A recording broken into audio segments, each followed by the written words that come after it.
Hi guys, welcome back to my channel. So आज मेरा IBPS का क्लर्क का जो था थर्ड शिफ्ट में एग्ज़ाम था और मेरे हिसाब से जो पेपर था वो इजी था, इजी टू मॉडरेट बोल सकते हैं कुछ लोगों के लिए। ठीक है, डिपेंड करता है आपकी प्रिपरेशन पे। तो बात करते हैं, सबसे पहले क्या खुला पैटर्न जो था वो ऐसा था कि अब चेंज हो चुका है, रीजनिंग, इंग्लिश और उसके बाद क्वांट्स, ऐसा पैटर्न है। सबसे पहले रीजनिंग खुला, अनसर्टेन पजल खुली थी मेरी सबसे पहले।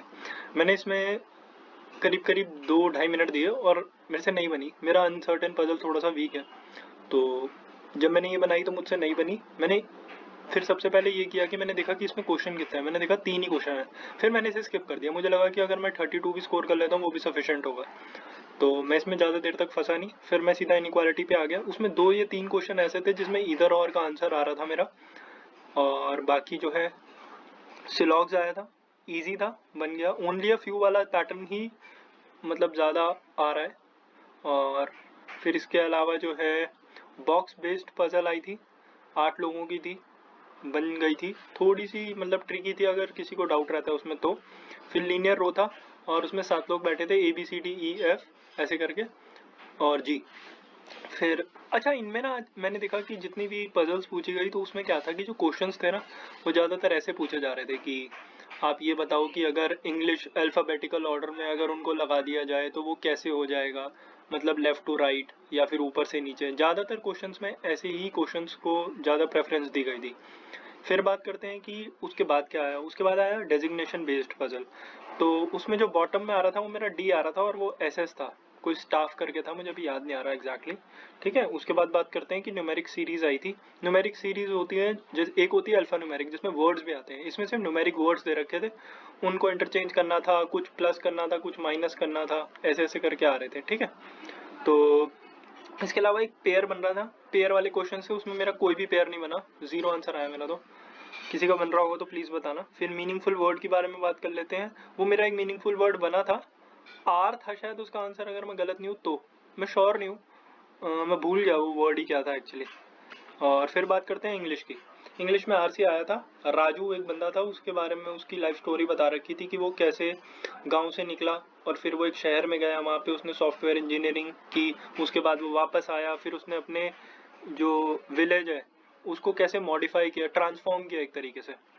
फिर बात करते हैं कि उसमें एक क्वेश्चन भी आ रखा था कि रिटर्न का आप ये बताओ कि क्या उसको रिप्लेस कर सकता है, तो मैंने केम बैक किया है। अगर किसी ने कुछ और किया है तो वो भी मुझे बताना है। ठीक है, और बाकी इसमें एरर था। अच्छा, एरर में ना एक चीज़ बहुत नोट करने वाली थी। फर्स्ट क्वेश्चन जो एरर का था उसमें पूछा था कि करेक्ट बताओ। ठीक है, और जो दूसरा क्वेश्चन था उसमें पूछा था इनकरेक्ट बताओ। और इसके अलावा मैच द कॉलम था, इजी था, मतलब ऑप्शन से ही हो जा रहा था। वर्ड रिप्लेसमेंट मतलब क्या था, वो वर्ड रिप्लेसमेंट में कि जैसे A और C रिप्लेस हो रहा था, कुछ कुछ क्वेश्चंस में डबल रिप्लेसमेंट्स भी हो रही थी और वो इजीली बन गया था। क्लोज टेस्ट आया था।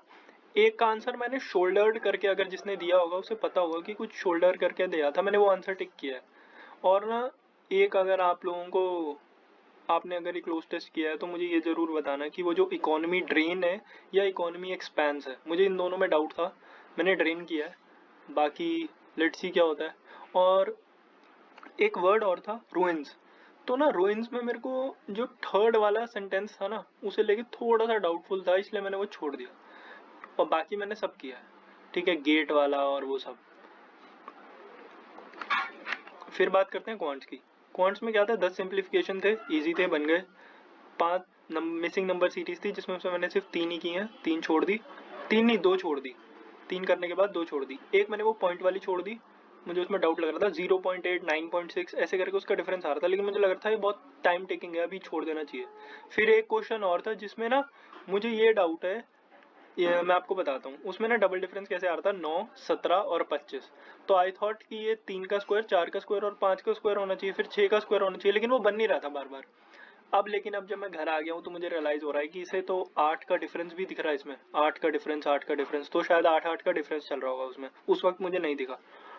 बाकी DI थी, उसमें फर्स्ट क्वेश्चन का आंसर था 1/7, जो 14% के अप्रॉक्स आ रहा था। फर्स्ट क्वेश्चन अप्रॉक्स पूछा गया था, 14.28 आ रहा था उसका आंसर, 1/7। फिर बाकी उसके इजी क्वेश्चंस थे, बहुत ही इजी क्वेश्चंस थे, बन गए इजीली। अर्थमेटिक था, उसमें मैंने टोटल जो अटेम्प्ट किए मेरे अटेम्प्ट है इंग्लिश में, मैं आपको बता रहा हूँ 1 मिनट देख के। मैंने रीजनिंग में अटेम्प्ट किए हैं सबसे पहले 32, इंग्लिश में किया मैंने 29 और ये क्वांट्स में मैंने किए हैं 30। तो मेरा टोटल अटेम्प्ट है 91।